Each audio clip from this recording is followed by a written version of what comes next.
Bonjour à tous, on se retrouve pour un nouvel épisode dans lequel on va parler de l'anatomie du scénario de John Truby. Pour rappel, on a déjà fait 2 épisodes à ce sujet. Dans le premier, on a abordé le premier chapitre du livre « L'espace et le temps de l'histoire ». Dans le deuxième épisode, on a abordé la prémisse.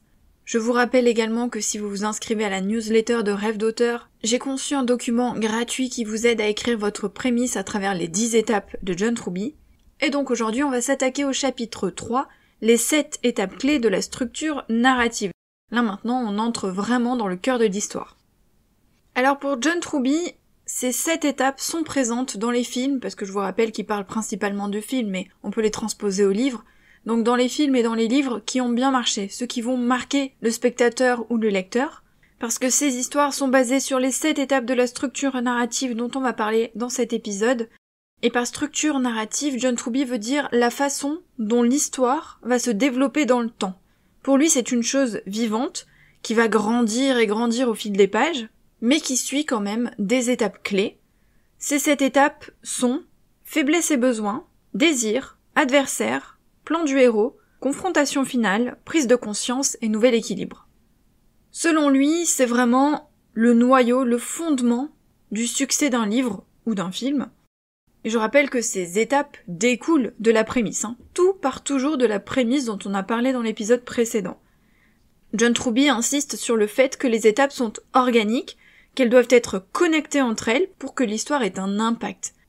Il avait beaucoup insisté sur ce point, ce ne sont pas des éléments qu'on construit les uns après les autres. D'abord l'étape 1, hop, j'ai fini, je fais l'étape 2, hop, j'ai fini. Pour lui, ça doit être connecté. Tout est lié, tout est connecté.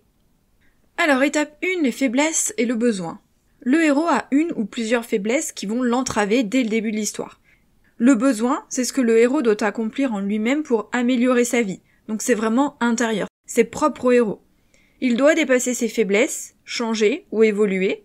Et ce qui est important, c'est qu'au début de l'histoire, le héros ne sait pas ce dont il a besoin, il n'a pas conscience de son besoin. Il va le comprendre au moment de la prise de conscience à la fin de l'histoire, après avoir souffert ou lutté, en essayant de combattre ses faiblesses tout au long de l'histoire. Selon John Truby, il doit y avoir 2 besoins dans une histoire, le besoin moral et le besoin psychologique. Le besoin moral, c'est lorsque le héros doit surmonter une faiblesse morale et apprendre à se comporter correctement. Cette faiblesse morale blesse les autres. Le besoin psychologique, c'est lorsque le héros doit surmonter une faiblesse personnelle, intrinsèque. Mais cette faiblesse ne fait pas de mal aux autres, elle fait de mal à personne, sauf à lui-même. Donc c'est la différence entre besoin moral qui blesse les autres et besoin psychologique qui ne blesse que le héros. Au-delà des besoins, il doit aussi y avoir un problème dès le départ. Une situation difficile. Le héros ne sait pas encore comment il va résoudre cette crise. Il se retrouve face à un problème mais il n'a pas encore les solutions. La crise est une manifestation extérieure de la faiblesse du héros, c'est-à-dire qu'il faut que ce soit lié. Il y a un lien entre le problème et la faiblesse du héros. À noter que le besoin moral découle généralement du besoin psychologique. Donc sa faiblesse psychologique va finalement le faire s'en prendre aux autres. Donc tout est lié, tout est connecté. C'est vraiment un point très important. Pour créer le besoin moral, on peut trouver des actions immorales qui découlent de la faiblesse psychologique du héros. On peut identifier une qualité qui va devenir une faiblesse parce que le personnage est par exemple trop passionné. Ou on peut trouver la version négative d'une valeur à laquelle croit le personnage. Deuxième étape, le désir. Le désir, c'est l'objectif du héros. Ce qu'il veut obtenir. C'est vraiment la force motrice de l'histoire. Le désir va évidemment être lié au besoin, et quand le héros va atteindre son objectif à la fin, il va combler son besoin. Je rappelle qu'il n'a pas conscience d'avoir ce besoin. Par contre, il a conscience de son objectif et de son désir. Il va se battre pour l'atteindre, et, à travers toutes les étapes et toutes les épreuves, il va donc combler son besoin au fur et à mesure. Le désir, c'est un objectif qui est donc extérieur au personnage. Il va entreprendre des actions pour atteindre son objectif. Le besoin est intérieur. Il implique de surmonter une faiblesse. Le héros va devoir changer pour améliorer sa vie. Ce besoin est sous la surface, on n'en a pas conscience. Attention, John Truby nous précise que le désir est ce que le héros souhaite dans l'histoire et pas ce qu'il souhaite dans la vie. Troisième étape, l'adversaire. L'adversaire, c'est celui qui cherche à empêcher le héros d'assouvir son désir, et il a le même objectif que lui. C'est très important pour que leur destin finalement soit lié, pour que leurs histoires, leurs intrigues soient liées. Pour qu'ils soient en conflit, ils doivent être en compétition. Pour trouver le bon adversaire, on part donc de l'objectif du héros, et on crée le bon adversaire à travers cet objectif. Quatrième étape, on a le plan du héros. C'est l'ensemble des choses que le personnage va mettre en place pour vaincre l'adversaire et atteindre son objectif. Donc ce sont toutes les étapes, toutes les actions qu'il va mener pour atteindre son objectif. Cinquième point, la confrontation finale. Vers le milieu de l'histoire, le héros et l'adversaire s'engagent dans une confrontation. Forcément, le conflit va prendre de l'ampleur puisque chacun va se rapprocher de l'objectif. La confrontation, c'est le conflit final entre le héros et l'adversaire. Cette confrontation va déterminer lequel des deux personnages va atteindre l'objectif. Après la confrontation finale, on a la prise de conscience. Cette confrontation va mener le héros à sa prise de conscience. Et il va y avoir deux types de prise de conscience. La prise de conscience psychologique, donc il se voit tel qu'il est réellement, tel qu'il est vraiment. Évidemment, on fait le lien avec le besoin psychologique dont on a parlé au début, tout est lié, je vous le rappelle. Et John Truby nous dit bien qu'il ne faut pas que ce soit moralisateur. Il faut suggérer les pensées du héros par le biais par exemple des actions qu'il entreprend et qui l'amènent à la prise de conscience. On fait pas une fin moralisatrice. On glisse en fait les informations habilement. La deuxième prise de conscience, c'est la prise de conscience morale. C'est-à-dire que le héros va réfléchir à ses actions envers les autres. Et encore une fois, on lie cette prise de conscience morale au besoin moral dont on a parlé au début. Le héros va réaliser qu'il s'est trompé, qu'il a blessé des gens, qu'il s'est mal comporté, qu'il doit changer, qu'il doit améliorer son comportement envers les autres, et on peut le prouver par exemple en engageant une véritable action dans ce sens.